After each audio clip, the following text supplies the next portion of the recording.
Hey, welcome, James, to Quick Take. How are you? I'm good. This is gonna be the funniest episode ever.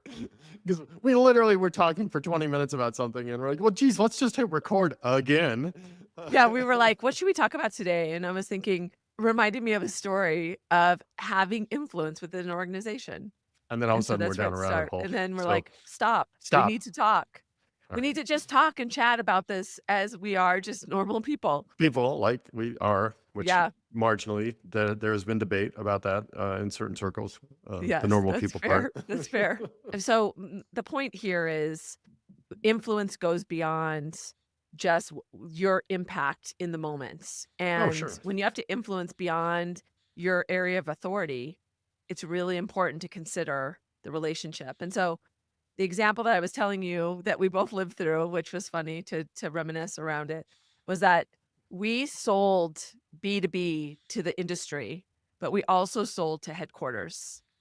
And Right. headquarters was like the hardest relationship. And we looked at it as family.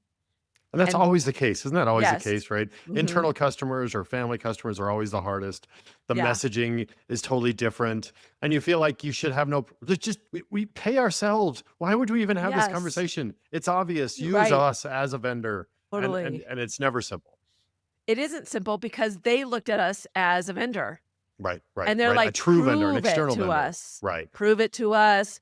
You need to be the same. We're gonna treat you exactly like a vendor because we need to be fair." It's Because always that's like a when conflict of interest. it's like when your dad is also your coach. You're always going to get screwed. Good you example. know, you're That's a never good going to be, you'll example. always have to do more push-ups. You'll always get yelled at for goofing off soonest. So yes, it's exactly like that. So there was this annual meeting of 150 people that come together and look at all the vendors. And what I didn't realize is the ops team that owned a relationship, it had been like creamed every year because it was a hostile audience. They didn't like Oh yeah. us. So you kept saying use us and they were treating Yeah, you like their child exactly. and not being fair. Sure. So the ops team's like, we need to send somebody that's good at presenting. So they sent me because Wag, wag, wag, wag, wag. right, I had no idea I was walking We'll into. send a smart girl. See if she does a good job. Yeah, thank you for that. Thank you. Not just somebody that has good hair. See, I told you that'd come up. I waited until you started drinking. Oh, if you're not watching on YouTube, you have to. Yes, come back Okay, and watch you're me correct. spit all over the computer. We will Mm. try to provide some value in this episode for you. We promise. We'll get there. Yes, We promise. it's worth it. So I had to go present to this. They don't let us into the room until you get your 20 minutes and that's it. Ugh. And so I walked in. I actually had technical difficulties that nobody helped me with. And I Yes, was of getting course. set up.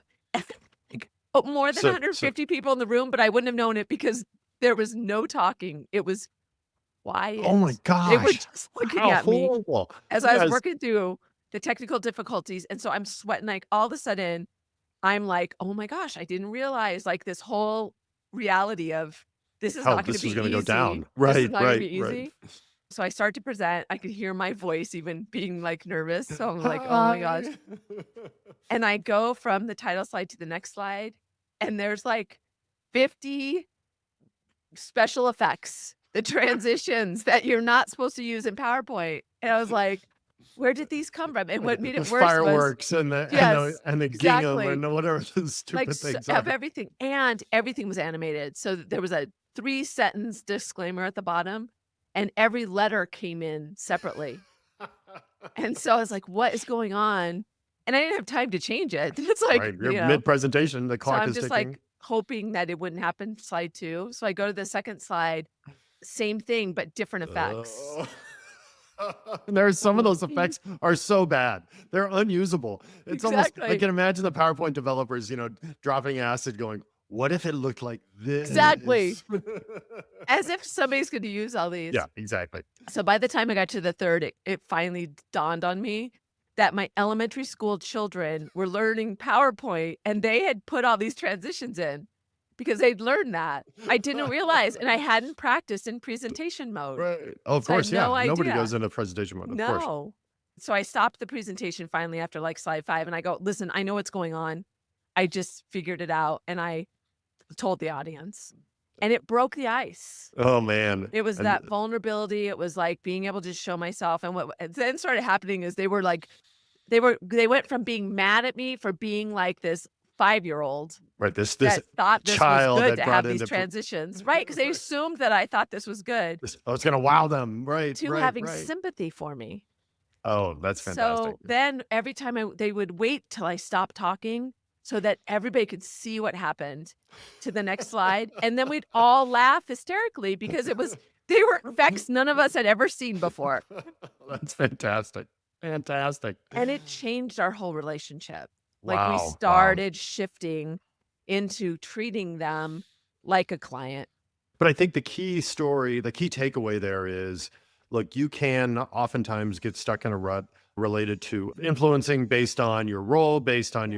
your function, based on your the company relationship. But there are so many other ways to influence beyond that that are so much more powerful. Yeah. And I think we saw a lot of that during COVID, where people who had authority because of their corner office lost Yeah. that authority. And Yeah. so it's this topic, which is how do you influence beyond your role, is exactly that. You did it through vulnerability. And there's so many Mhm. great ways to do that. Yeah. And it is so true that, yes, can you get what you want by going, "Because I said so, because I'm the highest person in the room, I'm the decision maker." But that doesn't mean you're gonna get buy-in. That doesn't mean people are gonna be all in. In fact, the research shows that people are 5 times more likely to be all in if they're a part of the process. Oh, absolutely. Absolutely. So you Yes. don't go and say, "Here's the plan." You go and go, "Hey, this is what I've come up with so far. What do you think?" And you're not gonna adjust everything, but just getting people to put their fingerprint on it is goes a long way, but we're going so fast, we just wanna present this, let's make a decision, let's go. And sometimes you really need to think about, "How do I need to influence here?" Yeah, I learned that early on in my career. I felt like oftentimes I knew what the answer was. We'd go in, it was pretty clear what the answer was. I had expertise or knowledge or experience, and I would just say, "Well, I could just save us all time. Here's the answer." And I Mhm. felt like I was doing us a favor. And I undermined every single one of those situations. Every Yeah. single outcome was not what the answer should have been. We went a different direction simply because I said that. And that is really when I learned, the journey is the destination. And, I've built the skill of influence through getting people to come to the conclusion that I wanted and making and helping them think it was their idea. And so that is one really great way that you can do that. I have to this is the podcast of true confessions because I was doing a blog on feedback, and I thought, "I'm gonna go look back on my 360 from 10 years ago Oh my when I had a gosh. team of What a people." treat.